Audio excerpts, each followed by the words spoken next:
ছেলেরে প্রশ্ন করে, তোর কাছে তোর বউ বড় না আমি বড়? আছে না নাই? এটা একটা প্রশ্ন হইল।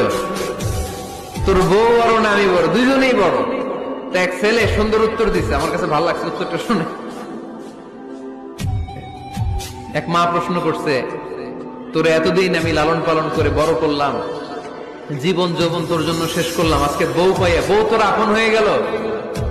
এবার ছেলে উত্তর দিছে, মা, আমার মুখ থেকে মা ডাক শোনার জন্য তুমি কি কষ্টটাই না করছো জীবনে।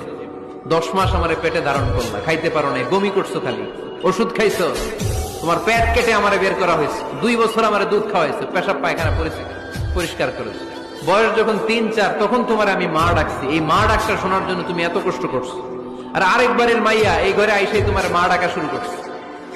যেই মেয়েটা তোমারে মা ডাকে সে আমার আপন হবে না কেন মা? ঠিক কিনা? তো যে আমার মারে মা ডাকে তার স্থান তো আমার কলিজায়, ঠিক কিনা?